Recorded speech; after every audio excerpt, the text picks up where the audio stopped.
오늘 볼 거는 베르나르 베르베르의 기억 책이에요. 네. 독후감인데 한번 읽어보겠습니다. 전생이라는 소재를 사용해서 소설을 전개해 나가는 것이 소설가 입장에서 본다면 그리 어렵지 않을 일이라는 생각이 든다. 소설은 픽션이고 어디까지나 상상력이 요구되는 장르이기 때문에 더욱 그렇다. 베르나르 베르베르가 이 소재를 선택한 것도 바로 이 이유 때문이라고 생각한다. 소설 기억에서는 전설로만 남아있는 아틀란티스가 책의 핵심 배경으로 등장한다. 플라톤의 저서 크리아티스에 처음으로 언급되었다고 하는 아틀란티스. 이것은 과거에 육지로 존재했으나 바닷속으로 가라앉은 초고대 문명이었다고 한다. 포세이돈이 화산을 폭발시키고 홍수를 일으켜 바다에 수장시켰다고 하는 신화로 남아있기도 하다. 이처럼 실체는 없으나 사람들의 뇌리에 깊이 각인되어 있고 호기심을 자극할 만한 이야기는 소설에 사용하기 충분히 매력적인 소재가 되기도 한다. 마치 공룡을 소재로 수많은 소설과 영화를 만드는 것과 같은 맥락이라고나 할까. 소설의 이야기는 전생을 체험하게 하는 최면사 오팔의 공연으로부터 시작된다. 주인공 르네는 직장 동료인 엘로디와 함께 유람선 공연장인 판도라의 상자에서 공연을 관람한다. 최면사 오팔은 르네를 콕 집어 전생 체험 대상자로 정한다. 얼떨결에 지목된 르네 앞에 펼쳐진 전생은 무려 111개나 되었다. 첫 번째 체험한 전생은 109번째였는데 1차 세계대전에 참전 중인 병사 이폴리트의 인생이었다. 그는 독일군과 육탄전으로 싸우다가 오른쪽 눈에 칼이 박혀 두개골을 통과하는 것까지 체험하고 최면에서 돌아온다. 현실로 돌아온 르네 앞에 갑자기 나타난 스킨헤드 청년이 르네의 돈을 뺏으려 달려들고 마침내 육탄전까지 하게 된다. 정당방어를 하던 르네는 청년을 죽이게 되고 그 시체를 강둑으로 끌고 가 강으로 밀어버린다. 고등학교의 역사교사인 르네는 자신이 살인자가 되었다는 사실을 숨긴 채 일상으로 돌아와 학교에서 역사를 가르친다. 하나 달라진 점이 있다면 교과서에 나오지 않는 미스테리 같은 역사를 아이들에게 가르친다는 것이다. 바칼로레아 시험을 준비하는 고등학생들은 시험에도 나오지 않는 내용을 가르치는 수업에 거부감을 느끼고 반발한다. 그럼에도 르네는 이 같은 행태를 계속 이어간다. 르네는 최면사 오팔을 찾아가 최면을 요구해서 다른 전생을 체험한다. 1785년에 레옹틴 드 빌랑브루에즈 백작 부인을 만난다. 그녀의 인생이 르네의 95번째 전생이다. 부인은 죽음을 앞두고 가족들로 애워싸여 있다. 부인을 사랑하지 않는 남편과 자식들은 금괴를 어디에 묻어놨는지 부인에게 묻는다. 떡갈나무 아래 금괴를 숨겨둔 부인은 가족들에게 그 위치를 말해주지 않고 그대로 눈을 감는다. 세 번째로 체험한 전생은 갤리선 노잡이 제노의 인생이다. 올리브나무 과수원에서 형, 누나, 동생들과 장난치며 어린 시절을 보냈던 그는 어느 날 갑자기 들이닥친 로마인들에게 붙잡혀 노예가 된다. 제노가 타고 있는 로마군의 배가 카르타고의 군선들과 전투를 벌인다. 갑판에서 전쟁하던 로마 군인들은 도망가거나 바다에 빠지고 노잡이 제노가 선수로 가서 키를 잡고 배를 움직인다. 로마군의 편에 서서 배를 구하고 다시 노잡이가 될지 아니면 카르타고의 투항에 바알신의 제물이 될지 결정할 순간이 온다. 이때 전생을 체험하러 간 르네가 제노에게 말을 건다. 로마인들이 카르타고 사람들을 식인 야만인이라고 하는 것은 거짓말이며 카르타고 쪽을 선택해야 한다고 조언한다. 그 다음 네 번째로 체험한 전생은 아틀란티스에 사는 게부의 인생이다. 이것은 1만 2천년 전으로 돌아가 맞이하는 자신의 첫 번째 인생이다. 아틀란티스에서 게부가 사는 도시는 멤세트이고 이곳은 하멘프타 섬의 수도다. 이 섬은 대서양 바다 한가운데 떠 있는데 게브는 이곳을 떠나본 적이 없다. 아틀란티스인들은 유체 이탈을 통해서 가보고 싶은 행성이나 별에 갔다 올 수가 있고 높은 정신 세계를 갖고 있으며 두려움이나 걱정, 근심 없이 살아가는 이상적인 세계를 구축하고 있다. 르네는 아틀란티스에 매료되고 만다. 다시 학교로 돌아온 르네는 학생들에게 아틀란티스가 실제로 존재했다며 교과서에서 다루지 않는 역사를 가르치며 토론을 시도한다. 급기야 피넬 교장에게 불려가 심하게 꾸중을 듣는다. 르네는 다시 전생으로 찾아가 게브를 만나서 많은 이야기를 나눈다. 아틀란티스인들은 개인별로 텃밭과 과수원을 통해 음식물을 자급자족하는데 그들은 현대인들처럼 동물을 키워 잡아먹지도 않는다. 르네가 현대 동물 사육 방법을 얘기해 주니까 게브는 어떻게 죽일 목적으로 기른 동물의 사체를 먹을 수 있느냐며 혐오스러워한다. 르네는 역사 수업 시간에 대홍수 이야기를 꺼낸다.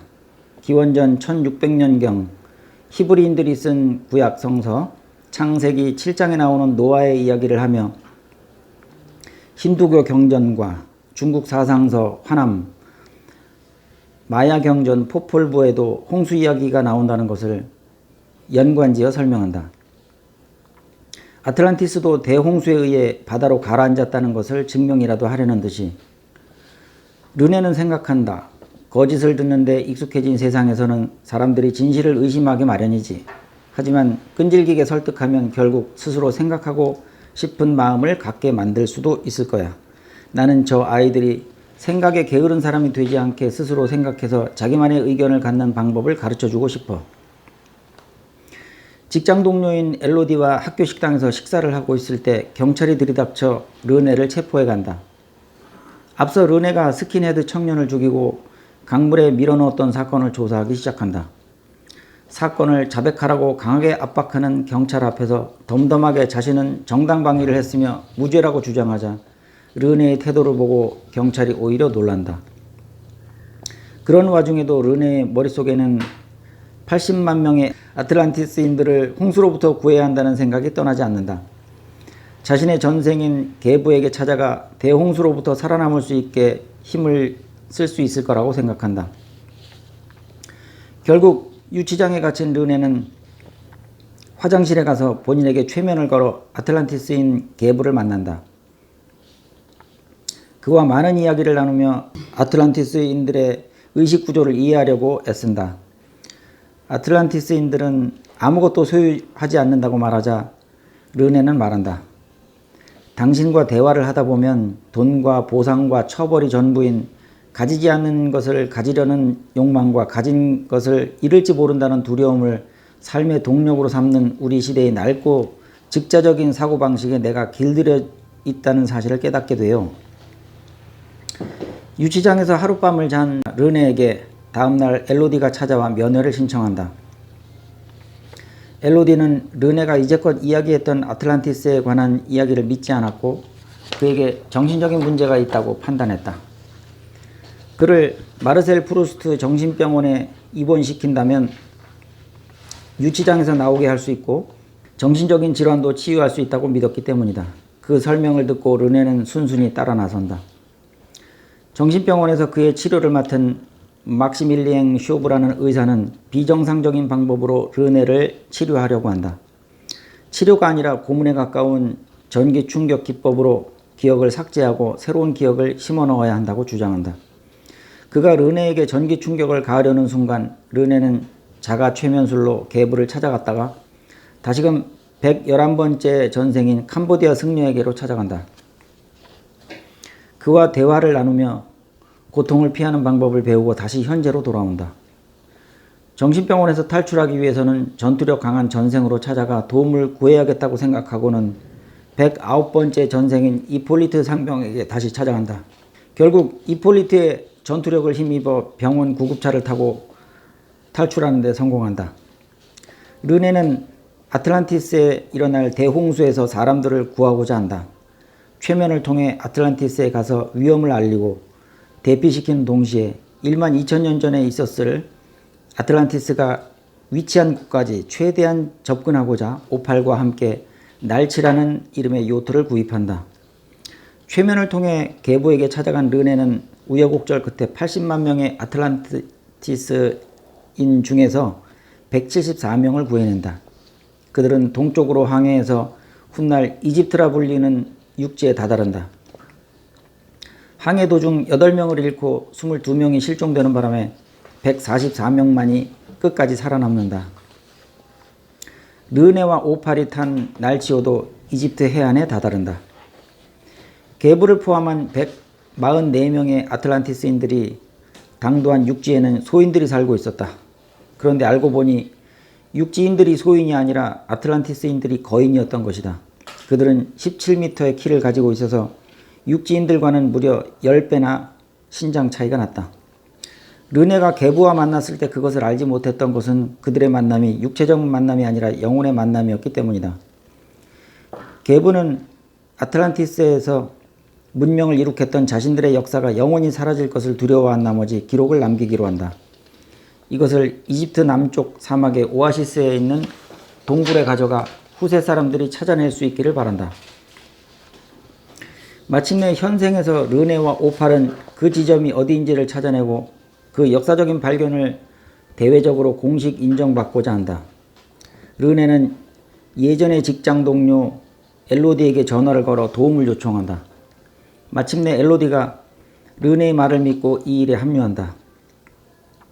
이어서 PD, 카메라 우먼, 음향 전문가가 뒤이어 따른다.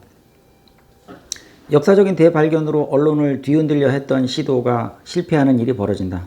보도하기로 했던 증거물들은 모두 사라졌고 이들이 고대 이집트 파라오 시대의 유물들을 고의로 파괴했다면서 사기꾼으로 낙인 찍혀 감옥에 갇힌다. 르네는 감옥에서 탈출하기 위해 다시 한번 109번째 전생인 이폴리트를 찾아간다. 결국 이폴리트의 전투력을 힘입어 르네는 동료들과 함께 탈옥에 성공한다. 르네, 오팔, 엘로디, PD, 카메라 우먼, 음향 전문가는 날치호 요트를 타고 이집트를 떠난다. 르네는 다시 한번 퇴행 최면을 통해 전생의 문으로 들어가 111개의 전생 모두가 한자리에 모이게 한다. 첫 번째 아틀란티스인 계부로부터 시작해서 111번째 캄보디아 승려까지 모두가 한자리에서 자신을 소개하며 자신의 이름과 직업과 상황에 대해 이야기한다. 그 자리에서 계부는 다음과 같이 말한다. 행복 속에 너무 머무르기만 하다 보니 발전의 동력을 상실했어요. 불안감도 두려움도 소명도 없이 살다 보니 의식마저 잠들어 버렸죠. 우리가 이룬 정신의 위협들은 시간이 갈수록 희미해졌어요. 르네를 만나기 전까지는 우리 존재의 기록을 글로 남기겠다는 생각조차 못했죠. 아틀란티스 문명의 기억을 활자로 남겨줄 역사가도 한 명 없는데 우리가 지혜를 가진들 무슨 소용이 있겠어요. 베르나르 베르베르가 이 소설을 통해 독자들에게 전하고자 하는 메시지가 무엇일까 생각해 보았다. 위에서 소개한 계부의 말 속에 그 답이 들어있지 않을까. 소설이 제공하는 상상 속에 온몸을 담그고 심오한 의미에 젖어드는 건 어떨까. 이렇게 해서 다 마쳤는데 내용 자체가 워낙 길어서 이거를 뭐 중간중간에 빼놓고 독후감을 쓰기가 조금 어려웠어요. 그러니까 뭔가를 빼내면 아무래도 연결이 잘 안 될 것 같고 그래서 쓰기는 다 써야 되겠다 그 생각을 하고 쓰기 시작했는데 5장까지 될 거라고 생각을 못했고 길어봐야 한 2-3장 되겠다 했는데 이렇게 길어졌어요. 근데 여기서 이제 결론적으로 제가 이 책 다 읽고 나서 생각을 해 봤는데 작가가 말하고 싶었던 게 뭐냐. 사실은 이게 제일 중요하잖아요. 독서하는 사람들 입장에서는 작가의 의도를 파악하는 게 제일 중요한데 사람마다 다 해석이 다를 거예요. 그러니까 저는 이렇게 해석하고 또 다른 사람들은 다르게 해석하는데 그런 토론을 하는 게 이 자리라고 생각을 하고 여기 이제 계부가 말했던 마지막 그 5줄짜리 요 문장 속에 답이 들어있지 않나 저는 그런 생각을 했어요. 이 책 제목 자체가 기억이거든요. 기억.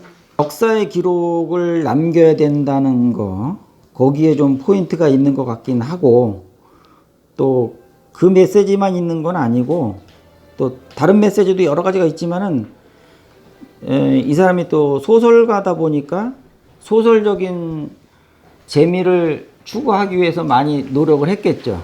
이야기를 전개하는 과정에서. 근데 핵심 메시지가 역사적인 기억인가 하는 거는 저도 의문이 들어요. 꼭 이거를 위해서 이 긴 장편의 소설을 썼을까? 그건 아닌 것 같다. 또 다른 뭔가 메시지가 있을 것 같은데,